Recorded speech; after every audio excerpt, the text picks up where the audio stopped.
Picture this, the 11th century, a time of religious fervor and political change. Europe was a bubbling cauldron of power struggles, and rising in prominence amidst this was the Catholic Church, with Pope Urban II at its helm. This was an era where religion was not just a matter of personal faith, but a driving force that shaped kingdoms, wars, and history itself. In the east, the Byzantine Empire was under threat from the Seljuk Turks, their grip on the Holy Land of Jerusalem slipping away. Back in Europe, Pope Urban II saw in this an opportunity, a chance to unite the squabbling kingdoms under a common cause, to reclaim the Holy Land from the infidels. This was more than just a political maneuver, it was a religious call to arms that echoed across Europe. Now let's take a step back to the Council of Clermont in 1095, a significant gathering of hundreds of clerics and nobles. Here, Pope Urban II delivered a rousing speech calling for a holy war against the Turks.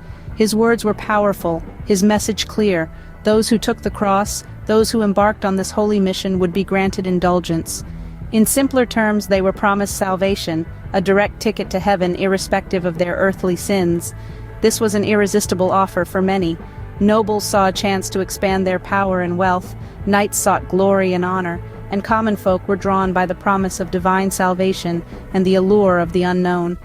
The Crusades were not just a series of military campaigns, they were a social movement, a religious fervor that swept across Europe.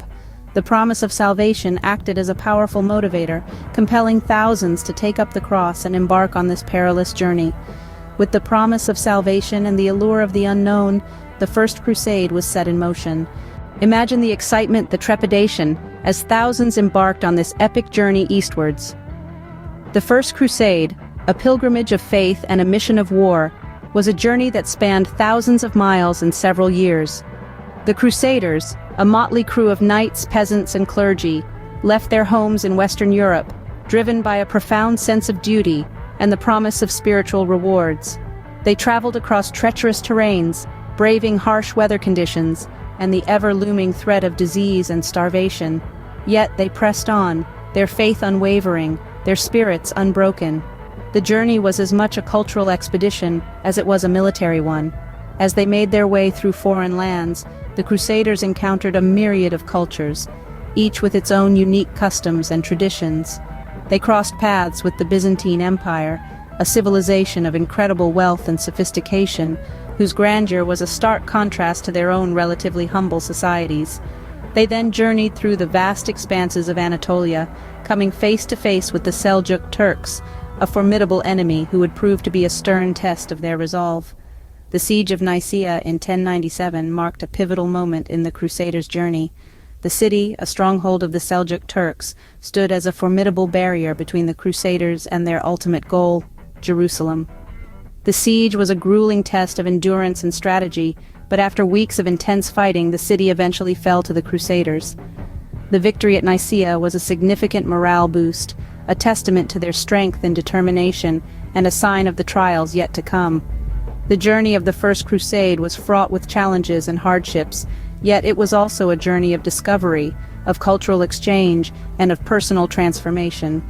It was a journey that tested the mettle of those who undertook it, shaping them into hardened warriors, steadfast in their faith and unwavering in their resolve. Despite the odds and the long journey, the Crusaders pressed on, their sights set on their ultimate goal, Jerusalem. The year is 1099 and the Holy City is in sight. After a grueling journey, the Crusaders finally lay their eyes on Jerusalem. The city, a symbol of religious significance, is now the center of a bitter struggle. The Crusaders, fueled by faith and promises of redemption, are determined to reclaim this holy ground. The siege begins in earnest. The Crusaders, despite their lack of equipment and the scorching summer heat, manage to surround the city. They construct 2 large siege towers, a testament to their ingenuity and determination, despite the challenging circumstances. The aim is clear: to breach the fortified walls of Jerusalem. After a siege of little more than a month, on the fateful day of July 15th, the Crusaders break through the city walls. The Holy City, after years under Muslim rule, falls to the Christian Crusaders. This moment marks a pivotal point in the narrative of the Crusades, a moment of triumph tinged with a chilling undercurrent. Yet the capture of Jerusalem is marred by an infamous chapter in history. In the aftermath of the siege, the Crusaders embark on a horrifying mass slaughter of the city's inhabitants. Men, women, and children, none are spared from the Crusaders' wrath. The streets of Jerusalem, once bustling with life, are now filled with the echoes of the slain. It's a grim reminder of the brutal realities of war, a stark contrast to the lofty religious ideals that had sparked the Crusades. The fall of Jerusalem sends shockwaves across the world. The Holy City, now in Christian hands, becomes a beacon for pilgrims from the West. The Crusaders establish 4 Crusader states, marking the beginning of almost 200 years of Christian presence in the region. With the capture of Jerusalem, the First Crusade had achieved its goal, but the story of the Crusades was far from over. The echoes of this turbulent era continue to reverberate through history, shaping the world in ways that still resonate today. The repercussions of the First Crusade reverberated through the centuries. As the echoes of the first triumphant conquest began to fade, a series of subsequent crusades unfolded, each seeking to replicate the initial success. Yet their outcomes were less victorious, their paths marred by complexities and unforeseen challenges. The Second Crusade, instigated by the loss of the county of Edessa to Muslim forces, ended in failure.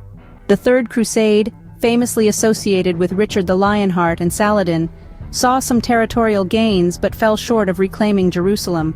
The Fourth Crusade, led astray by political intrigue and greed, never even reached the Holy Land, instead sacking the Christian city of Constantinople.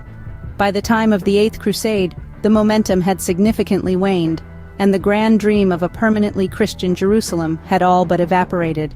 Eventually, the Holy City of Jerusalem, the sparkling jewel that had ignited the hearts and minds of so many, was lost once more to the Muslim forces.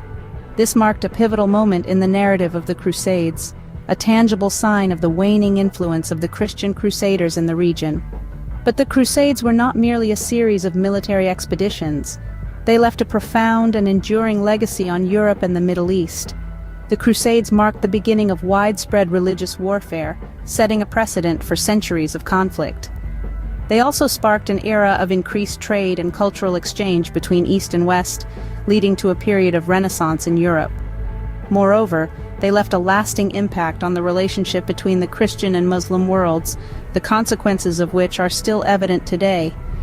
In the Middle East, the Crusades reinforced a collective Muslim identity, strengthening the bonds of faith against the external threat. They also left a legacy of mistrust and bitterness, shaping the region's perception of the West. The Crusades, a tumultuous chapter in history, left a lasting impact on our world, the effects of which can still be felt today. Each crusade, each battle, each decision has rippled through time, shaping the course of history in ways that continue to influence our modern world.